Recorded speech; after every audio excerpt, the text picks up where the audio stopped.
Fernando VII, entre los insurgentes, los planes de unión o los supuestos planes de unión que después de todo lo que pasó, algunos querían traer, y los criollos.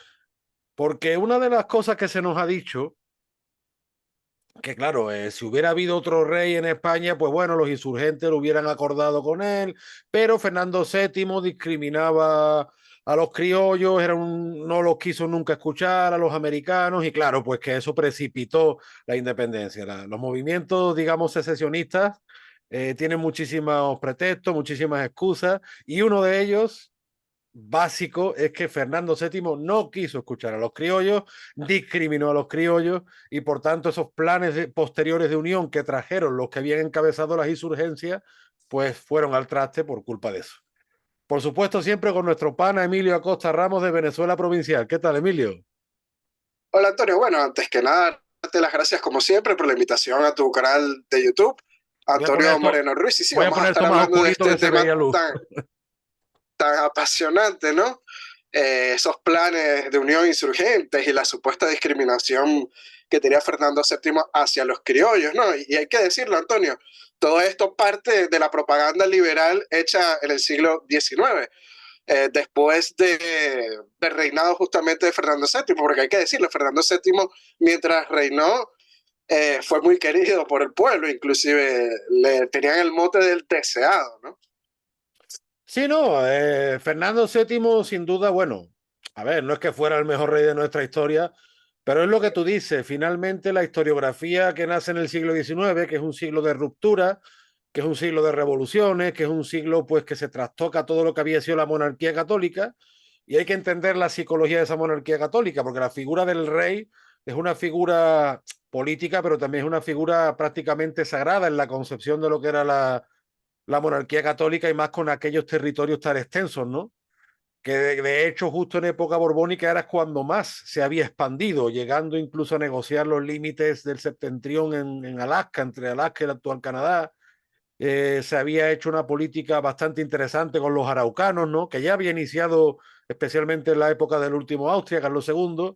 Y claro, pues Fernando VII toma el poder en una época absolutamente convulsa, de muchos conflictos civiles, de mucha incertidumbre económica, de la formación de nuevas potencias y, en fin, después de 300 años de monarquía católica que por desgracia se fue al traste, pero como decimos que hay un momento que parece que hay una posibilidad de que aquello no se rompa en mil pedazos y bueno, de que haya un poco, no una reunificación, pero sí un pacto para afianzar lazos, pero claro que se nos ha dicho machaconamente que por culpa exclusiva de un antipático Fernando VII, que era un europeo que discriminaba a los criollos, pues esto no se hizo. Pero además ese discurso, Emilio, tiene un vicio muy habitual. Y es como que todos los criollos estaban en contra de Fernando VII. Es decir, como que había dos barreras, ¿no? Por un lado los europeos, por otro lado los criollos. Y era una guerra entre europeos y americanos. Y eso, como hemos dicho y demostrado muchas otras veces, es esencialmente falso. Es esencialmente falso porque además, como nos recuerda uno de nuestros historiadores de cabecera, como es el amigo Francisco Núñez del Arco, Fernando VII tuvo un grupo de poder criollo y de hecho nuestro amigo Francisco lo califica como un promotor del poder criollo, ¿no? Sí, totalmente de acuerdo con lo que dice Francisco, ¿no? De hecho, esa es una de las grandes falacias que se han convertido en mantra, ¿no? Es que durante el reinado de Fernando VII el monarca le dio la espalda a los criollos, dejándolos fuera de la administración pública y rehusándose a negociar también el poder con aquellos españoles americanos, siendo esta una de las causas de la independencia. Pero este mito es totalmente falso si observamos cómo estaba constituido el aparato burocrático de la monarquía hispánica bajo el mandato de Fernando VII.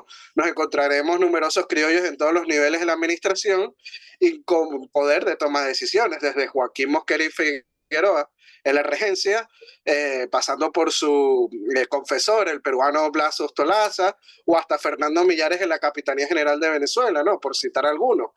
Y una obra que habla sobre este asunto es la publicada en el año de 1977 por la University of Missouri Press, que por cierto, gracias a Francisco Núñez del Arco por conseguirnos esta maravillosa cita, y bueno, cuyos autores de esta obra son los historiadores estadounidenses Mark Burkholder y D.S. Chandler, y el texto tiene como nombre From Impotence to Authority, The Spanish Crown and the American Audiencias, 1687-1808, donde señalan, basándose en los hechos, por supuesto, a Fernando VII como promotor de los criollos, y citan lo siguiente: a los americanos les fue también durante su reinado de 1814 a 1820 como durante los 6 años anteriores, o sea, durante las regencias. Más de la mitad de los nuevos hombres que nombró eran criollos.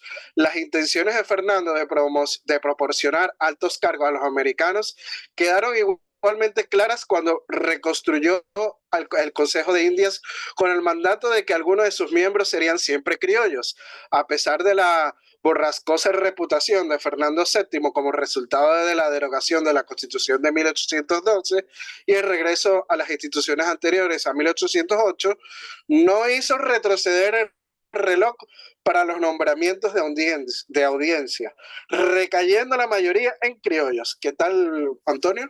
Bueno, es que otro de los ilustres criollos que tuvo, en fin, ¿qué te puedo decir? Otro de los ilustres criollos que tuvo muchísimo poder fue el peruano Duque de San Carlos, un peruano de muchas generaciones, grande de España y casado con una princesa austríaca.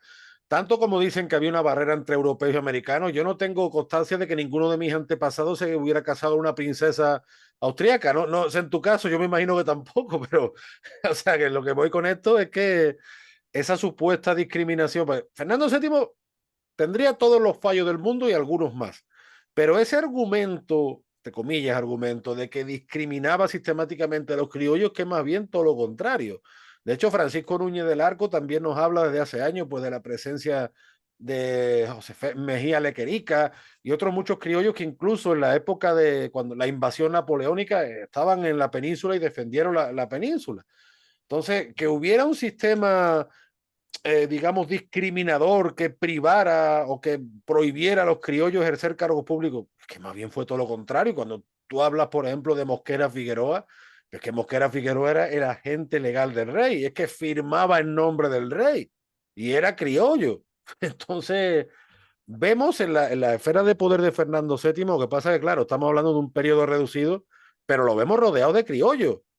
Su agente legal, su ministro plenipotenciario, su confesor y luego muchísimos criollos que venían a la península, entre los que en su día se encontraba Bolívar, porque Bolívar fue recibido en la península por todo lo alto, se casó con una península rica. Su tío Esteban Palacios y Blanco fue ministro del Consejo de Hacienda en la península, hay que decirlo así. Y fíjate que hay quien dice que tuvo un enfrentamiento con el entonces príncipe Fernando, que el futuro Fernando VII tuvieron un enfrentamiento jugando un juego que era parecido al polo, a caballo, que se pelearon los dos y que desde entonces puede ser uno de los motivos del odio a España, que en el caso de Bolívar era odio no solo a la patria de los antepasados, sino a su propia patria, porque sus antepasados eran funcionarios de la patria española en América desde finales del 16.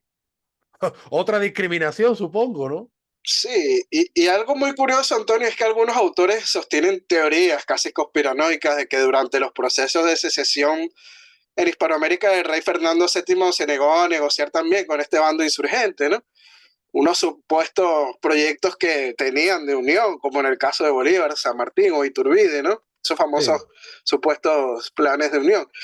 Quizás el proyecto más resaltante sea el plan de reconciliación del año 1820, que fue supuestamente auspiciado, ¿no?, por Simón Bolívar, donde no quiere romper con España, sino que buscaba la creación de un gran imperio constitucional hispano-criollo, y que la culpa de que no se diera y se disolviera el imperio, por supuesto, fue Fernando VII. Y cita uno de estos autores, porque no le quiero dar mucha propaganda. Es muy conocido dentro del mundo hispanista, lamentablemente.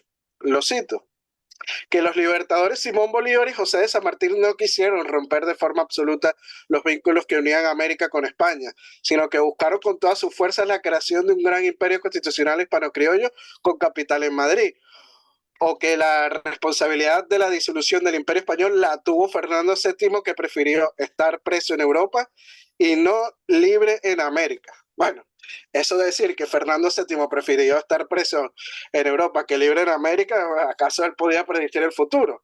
era evidente. Bueno, yo creo que eso es hacer ciencia ficción. De paso que eso fue un plan de su padre, ¿no? De trasladar la familia real a América en caso de invasión, o sea, de Carlos IV, no de Fernando VII. Estamos haciendo aquí una ciencia ficción totalmente, ¿no? Sí, no, y si no querían romper con España, ¿por qué se hacían llamar libertadores? ¿De qué se estaban libertando? De ellos mismos, porque ellos mismos eran españoles y eran funcionarios y militares españoles, los que hicieron la independencia en muchos casos.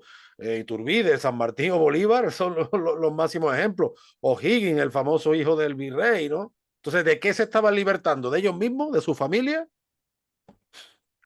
Sí, pero primero hay que señalar que cuando el gobierno colombiano nombró como comisionado en Londres a Francisco Antonio S. a negociar con España, ¿no? Por medio del embajador español Duque de Frías, o sea, lo hizo con el objetivo primero de lograr reconocimiento al gobierno de Colombia y un fin de la guerra. O sea, este plan de reconciliación era un proyecto personal de Antonio Sea, y sí es cierto que Bolívar le entregó poderes en blanco, pero el presidente de Colombia, Bolívar, no conocía el plan de Antonio Sea, o sea, Sea nunca se lo presentó. Y este plan de Sea tenía como nombre Proyecto de Decreto sobre la Emancipación de la América y su confederación con España, formando un grande imperio federal. Pero el principio negociable aquí, Antonio, es que España reconociera la emancipación de América. Así cita su primera propuesta, que lo cito, España reconociera la independencia de las naciones de Hispanoamérica. O sea, eso es lo primordial. Y ese mismo año de 1820, el gobierno colombiano, que busca el reconocimiento de España, lo logró parcialmente por medio de los tratados del armisticio de Trujillo en noviembre, donde el objetivo de Simón Bolívar, citado por el mismo Luis Perú de la Cruz en el diario de Bucaramanga, era el siguiente, cito a Bolívar. El armisticio de 6 meses que se celebró entonces y que tanto se ha criticado, no fue para mí, sino un pretexto para hacer ver al mundo que ya Colombia trataba como de potencia a potencia con España. O sea, el armisticio, sigo citando, engañó también a Morillo y lo hizo ir para España y dejar al mando de su ejército al general Latorre, menos activo, menos capaz y menos militar que el conde de Cartagena. Esto ya era una inmensa victoria que me aseguraba la entera y pronta libertad de toda Venezuela y me facilitaba la ejecución de mi grande e importante proyecto, el de no dejar un solo español armado en toda la América del Sur. Bueno, Antonio, tú me dirás qué planes de unión son esos. Pues claro, y ahí, por ejemplo, tú que has citado a Pablo Murillo, que era muy buen militar, pero ahí yo creo que le hicieron la jugada y que es lo que le decía Morales, ¿no? El lugarteniente de Boves, que no estaba entendiendo la guerra en América. Él llegó, como hemos dicho, incluso prohibiendo homenajes al Taita Boves por una política de pacificación de espíritu. Llegaba con órdenes de la península, de que los insurgentes había que tratarlo poco más o menos, entre comillas, ¿no? Como delincuentes comunes o como hijos descarriados, una mezcla de descarriados. eh, por ejemplo, hizo perdonar a un asesino como fue Arismendi, y también hizo desarmar a muchos llaneros que se sintieron decepcionados, que habían combatido por la bandera del rey. Entonces, bueno, ahí le hicieron muchas jugadas a un Morillo que yo creo que hay que meterse en la circunstancia también de Pablo Morillo en esa época, lógicamente, ¿no? Con tantísimos problemas y tantísimas jugarretas que había en un lado y en otro. Pero yo concuerdo contigo, o sea, esos planes de unión realmente, mira, si es que además, cuando tratamos esta historia, tú antes has citado un dato importante, el tema de Carlos IV, que fue partidario de establecer la corte en México y de pasar entre Sevilla y Cádiz y embarcarse para América, que ahí fue la torpeza del motín de Aranjuez, eso fue una torpeza, entre otros, del mismo rey que estamos hablando. Pero es que volvemos a Francisco Núñez del Arco, es que el mismo rey Carlos IV en 1808 estaba dispuesto a hacer la reforma política, eso, estaba todo preparado en 1808 para que desde la península salieran infantes españoles para los distintos virreinatos y formaran un grupo de gobierno mixto entre europeos y criollos y hacer una mancomunidad hispánica, hispanoamericana, una Commonwealth para entendernos. Eso ya estaba dispuesto. Y ese dato que se lo salta la mayor parte de la historiografía es puesto de relieve por el historiador que estamos citando, Francisco Núñez del Arco, en su libro Quito fue España, del que yo le hice el prólogo. Y Francisco Núñez del Arco Emilio es uno de los historiadores que está diciendo desde hace años que Fernando VII no se está juzgando, perdón, con objetividad, con todos los fallos que tuviera. Pero es que una cosa es que el rey tuviera fallos y otra cosa pues es hacer, como tú dices, no una propaganda que opaque todo. No, no, se trata de hacer historia. No se trata de decir o de buscarse, no sé, un chivo expiatorio con el cual explicar todo lo que vino después, porque incluso si utilizamos a Fernando VII como chivo expiatorio, tú analizas lo que fueron después como gobernantes, por ejemplo, Bolívar, o el mismo Iturbide, o bueno, San Martín, es que no fueron mejores que Fernando VII. Entonces, ¿por qué estamos utilizando a Fernando VII como chivo expiatorio por muchos fallos que tuviese? Es la pregunta que yo lanzo, porque los otros no solo no eran mejores, es que objetivamente fueron peores. Sí, totalmente de acuerdo con lo que dices. Y con todo eso, Antonio, el plan de reconciliación de SEA lo recoge el duque de Frías, que era el embajador de España en Londres, y lo entrega a las Cortes Liberales en ese momento, en 1820. Acordémonos que en España estaba gobernando el trienio liberal y era una monarquía constitucional. Y hay que decirlo, las Cortes rechazaron este proyecto. Obviamente al exigir el reconocimiento de la independencia y tener dudosos propósitos. Así que es falso que Fernando VII haya sido el principal artífice de la no aceptación de esta propuesta, ¿no? O sea, es otro mito más. Y algo similar también, Antonio, fue propuesto en las mismas Cortes Liberales por el diputado mexicano Lucas Alamán y fue rechazado. Y un año después, Iturbide consumaba precisamente la independencia de la Nueva España con el famoso Plan de Iguala que reservaba el trono de México al rey de España, un miembro de la familia real española, ¿no? Pero lo cierto es que las verdaderas intenciones de Bolívar las deja selladas en una misma carta escrita a Fernando VII desde Bogotá el 24 de enero de 1821, donde dice que la existencia de Colombia es necesaria y que le ofrece una segunda patria a los españoles.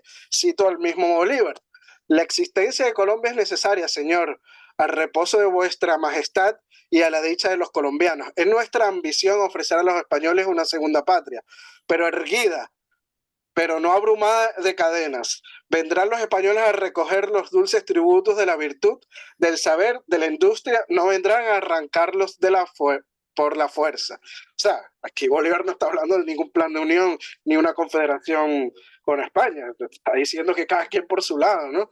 Y Claro, está ¿no? claro que se habla de Y con, naciones diferentes, que hay una óptica independiente, pero no anti-española, eso sí, ¿no? y Se con busca toda, el Emilio, fin de ten en una cuenta, cruenta guerra, hay que decirlo, Antonio. Y el sí, sí, reconocimiento de la independencia. Bolívar nunca promovería un imperio confederación con la metrópoli, jamás. Simón Bolívar, Antonio, dejaría plasmado su ideal político y geopolítico en 1826 en el Congreso Anfitriónico celebrado en Panamá, el cual era una América unida sin España, y cuando fracasa se plantea una confederación de los Andes, el cual también es fallido. O sea, Bolívar va en fracaso, fue un total fracaso como político. total fracaso como político, principalmente como dictador, tal y como él se proclama, ¿no? Pero que además es lo que tú dices, o sea, todos esos supuestos, mira, eso que tú acabas de citar, ahí se ve, por ejemplo, entre otras cosas, que con esa despoblación que afectó a Venezuela por tantísimas matanzas como promovieron los bolivarianos, lo que necesitaban que los españoles no se fueran. Es que fíjate que fue, por ejemplo, algo parecido a lo que ocurrió en Cuba. En Cuba, cuando en 1902 los Estados Unidos ven que ya aquello no da más y dan permiso para proclamar a la República de Cuba, una de las primeras medidas que toman las autoridades criollas es reconciliarse con las familias españolas para que vuelvan, para que inviertan en la isla. Y de hecho, hubo 50 años de mucha prosperidad en Cuba gracias a ese intercambio con la península y con las Islas Canarias, ¿no? Entonces, claro, lo que está diciendo Bolívar es eso, que él lo que quiere es que vayan españoles allí porque aquello se le ha quedado despoblado, pero quiere montar, quiere seguir con su chiringuito. Chiringuito es una palabra que ahora utilizamos mucho en España para denunciar los tejemanejes políticos y demás, ¿no? Pero es que siempre, Emilio, si te fijas, volvemos a lo mismo. Bolívar no representaba a todos los criollos, porque es que Fernando VII hasta última hora tuvo un círculo de poder criollo. Y esta dialéctica, pues, bolivariana, sanmartiniana y turbidista, que ha sido la dialéctica mayoritaria, y además en la misma España europea no se le ha prestado atención ni se ha hecho un esfuerzo por contrarrestar esta propaganda, que volvemos a lo mismo. Si el mismo Fernando VII estaba rodeado de criollos en las más altas cotas del poder, ministro plenipotenciario, confesor, agente legal, militares, si había criollo por todas partes. Sí, no, y lo curioso, Antonio, es que aquellos que achacan el fracaso de esos proyectos al rey de España, Fernando VII, ignoran con malicia o sin ellas que en el año de 1832, una vez perdidos los territorios continentales hispanoamericanos, el rey aceptó el Plan de Iguala o el Convenio de Córdoba. Eso es algo que se oculta. Bueno, Y, y, y en donde propone precisamente a su hermano don Carlos Isidro, ¿no? Carlos María Isidro, Y, sí. y sus descendientes como emperador de México. La propuesta fue rechazada, hay que decirlo, quedando claro que estos proyectos tenían otros propósitos, que es el de independizarse y bueno, y romper con España también. Y hay un trabajo muy bueno de la historiadora María de las Nieves Pinillos Iglesias sobre esta propuesta de Fernando VII de 1832, que la obra se llama Los proyectos de integración iberoamericana del siglo XIX, ¿no? Claro, esta historiadora se basa en fuentes primarias y en documentación de la época para escribir esta obra. Y la cito, Antonio. Como es sabido, los convenios de Córdoba sirvieron para que Iturbide fuera nombrado emperador. Sin embargo, en 1832, Fernando VII aún creía que podía resultarle de alguna utilidad y así, a través del conde de Puño en Rostro, hizo saber al comisionado de México en Londres, Manuel E. Gorostiza, quien a su vez se apresuró a comunicarle a su ministro de Relaciones Exteriores, Luca Lamán, que España reconocería la independencia de México en los términos siguientes. Número uno, que México se constituyese en una monarquía con una constitución representativa. Número dos, que ocupasen el trono mexicano don Carlos María Isidro y sus descendientes. Sin esas condiciones no se reconocerá en la vida, transmitió Gorostiza, que añadía lo siguiente, Gorostiza: levánteme de la silla al oír tamaño desatino y le manifesté que como ministro y ciudadano de México no podía ya, sin ser criminal, prolongar más esta conversación y que de caballero a caballero le juraba que proyecto más desatinado, más irrealizable y que indicase más ignorancia de las localidades que este era imposible que a nadie se le hubiera ocurrido. Está claro que la única finalidad perseguida por Fernando VII también a esas alturas era despejar el camino del trono a su hija Isabel II, colocando lejos a su hermano don Carlos, ¿no? Mm. Pero también está claro que todos estos supuestos planes de unión insurgentes, como los de Iturbide, como los de Bolívar o como los de San Martín, eran un engaño para reconocer las independencias y separarse de España. No es ningún plan de confederación con la madre patria, ¿no? Es Está que, de más.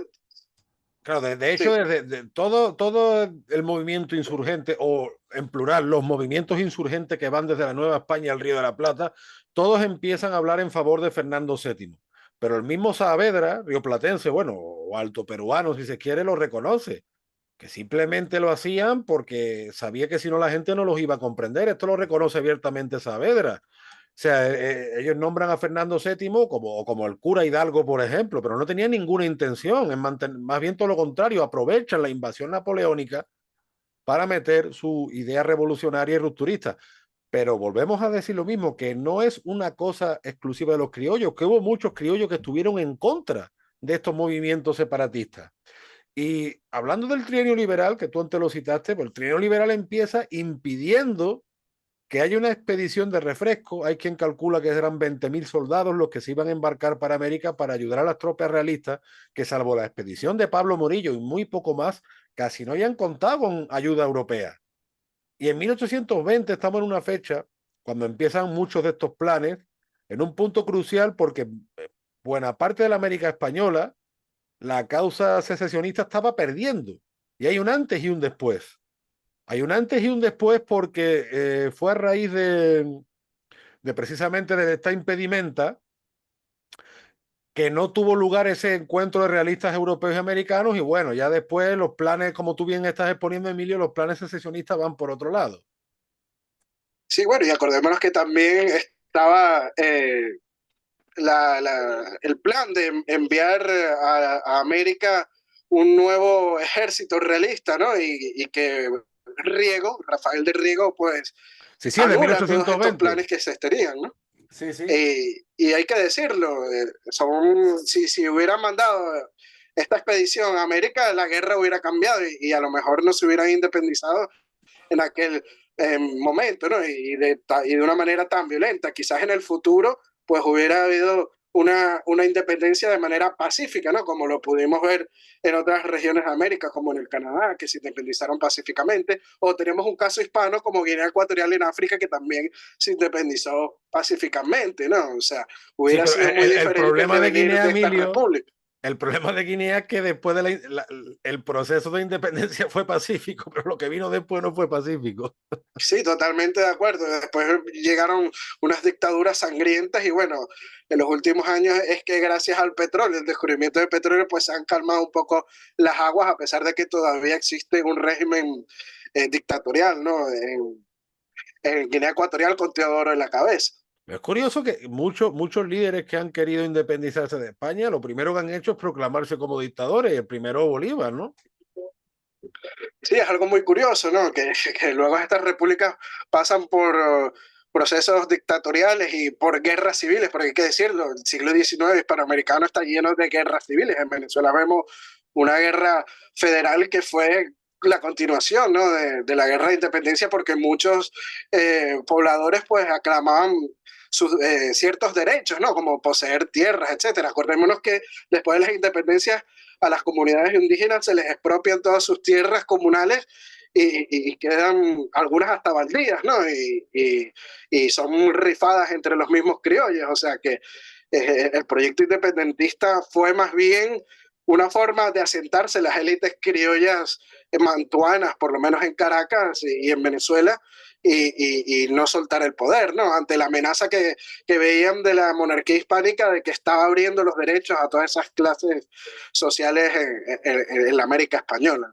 ¿No? Y además, al final volvemos a lo mismo, hubo una parte de esa población hispanoamericana que incluso emigró para no reconocer las independencias. Hubo familias peruanas realistas, por ejemplo, que se quedaron varadas en Valparaíso, nunca pudieron navegar hacia la España europea, que era su deseo, pero hubo muchos otros criollos, especialmente de Venezuela y Nueva Granada, que emigraron a Cuba y Puerto Rico. O sea, Cuba y Puerto Rico en esos años turbulentos, en la misma época de Fernando VII, emigran a Cuba y Puerto Rico porque quieren seguir siendo españoles americanos. Y no le fue nada mal con Fernando VII, porque de hecho en Cuba, de Fernando VII, precisamente por esta época convulsa, los criollos cubanos les dejó hacer y deshacer a su antojo, muchos que eso lo cuenta el amigo Ferran Núñez de Españoles de Cuba, y les dejó hacer y deshacer en el sentido del azúcar, en fin, de todo lo que se Pero está hay que viendo. decirlo también, Antonio, que los deja deshacer porque tienen miedo de una insurrección liderada por los criollos, ¿no? De que ocurriera lo Claro. mismo que ocurrió en el continente. Por eso es que deja a los criollos, pues, controlar más o menos la política de Cuba y de Puerto Rico. Sí, sí, no, y además era gente que había estudiado con los fisiócratas, hicieron experimentos económicos en la época, en fin, y de hecho en Cuba fue muy querido Fernando VII y probablemente Cuba y Sevilla serán los dos únicos lugares del mundo hispánico donde hay estatuas de Fernando VII todavía, aunque en Sevilla, en Cuba quizás sea más conocida que en Sevilla, que tú estuviste hace poco, y fíjate, yo que soy de aquí y no, nunca me he hecho una foto de esa estatua. Sí, bueno, hace poco cuando estuve en Sevilla la fui a visitar, es inmensa, es de bronce, pero lamentablemente tiene las manos mutiladas, ¿no? Porque hay que decirlo, en el siglo XIX, con toda la propaganda liberal que se incrustó en la sociedad en contra de Fernando VII, pues la estatua fue vandalizada y bueno, la escondieron en el convento de Santa Clara, ¿no? En Sevilla, la tienen ahí escondida por un lado porque lamentablemente la propaganda pues ha afectado la psiquis y la mente de los españoles y bueno, a Fernando VII se le tiene como casi que Satanás, ¿no? En la historia oficial, en la historiografía oficial española. Y fíjate que en Sevilla en ese siglo XIX perdió muchísimas de sus murallas, de sus puertas históricas y encima como algo de progreso. O sea, muchas veces el vandalismo se quiere disfrazar de progreso, pero bueno. En fin, Emilio, pues esperamos haber arrojado un poco de luz sobre qué fue Fernando VII, cómo fue su trato con los insurgentes y cómo fue su trato con los criollos, que realmente tuvo un círculo de poder criollo que luego continuó en Cuba y Puerto Rico. Y que ese círculo pues duró todo el siglo XIX hasta la guerra de invasión que llevaron a cabo los Estados Unidos. Porque, en fin, Cuba y Puerto Rico de hecho fueron provincias pioneras y fueron mucho más ricas que muchas provincias de la península, con todos los fallos que se cometieran, que yo no estoy diciendo que no se cometieran fallos, ¿eh? Pero bueno, esperamos haber arrojado un poco de luz, ¿no? Y por supuesto, como tú sabes, siempre recomendamos desde aquí tu canal de Venezuela Provincial en Facebook, en Instagram, en YouTube, tus artículos que son muy buenos, muy clarividentes, de vez en cuando te peleas con el mundo, Camino de Guanajuato, ¿no? Esas cosas. Sí, exacto, si llegan insultando, pues se le manda camino a Guanajuato, ya a llorar con las momias de Guanajuato. Pero bueno, también se trata de debatir, ¿no? Dentro del más mínimo respeto, por lo decirlo de alguna manera. También les recordamos a los seguidores de Venezuela Provincial seguir a Antonio Moreno Ruiz en sus redes sociales. Está en Instagram como, perdón, todavía no estás en Instagram, créate Todavía la no. cuenta Mi de asignatura Instagram pronto. pendiente. Así es. Está en Twitter como un andaluz indiano, en Facebook como página oficial de Antonio Moreno Ruiz. También suscribirse a su canal de YouTube, dándole me gusta y dándole a la campanita para así llegar a las notificaciones del material que sube Antonio Moreno Ruiz. Igualmente con Venezuela Provincial, suscribirse a nuestro canal de YouTube. Y bueno, si quieren ser colaboradores de nuestro proyecto de investigación histórica, pueden hacerlo a través del Patreon de Venezuela Provincial y de Antonio Moreno Ruiz. Con tan solo €1 ya nos están ayudando en esta labor de investigación histórica, y aprovechamos para mandarle un fuerte saludo y abrazo para nuestros patrocinadores o mecenas, como lo son Gabriela Arrieta, Ángel Suárez, Juan Cristóbal García, Domingo González, Lomeli San y Alberto Gil. Martínez, un saludo para Juan Cristóbal, por cierto, que me lo encontré una vez en el tren de casualidad y me dio muchísima alegría. Sí, Juan Cristóbal es mecenas de nuestras dos páginas, ¿no? Tanto de Así es, así es. Antonio Moreno Ruiz y Venezuela Provincial. Le mandamos un fuerte abrazo y saludo, y bueno, muchísimas gracias por apoyarnos en esta labor de divulgación histórica. Yo quería decir que a veces si no contesto en el canal o algunos requerimientos que me han hecho también sobre fuentes y demás, tenerme un poco de paciencia, de verdad que estoy últimamente muy desbordado de trabajo y bueno, voy a estar a 2 o 3 meses, voy a seguir desbordado. Luego Dios proveerá, tenerme mucha paciencia y muchísimas gracias por seguirme, por los estímulos que nos dais tanto a Emilio como a mí, como a otros tantos hispanistas que estamos en esta lucha que al fin y al cabo es una lucha de conocimiento, de comprender mejor nuestra historia para mejorar el presente y luchar por el futuro, porque la verdad que nos ha tocado una época cuanto menos complicada. Así las cosas, Emilio, te mando un fuerte abrazo desde el puerto y la puerta de las Indias. Y yo otro desde la Bella Corte de Madrid, Antonio. Hasta la próxima. Chao, chao. Adiós.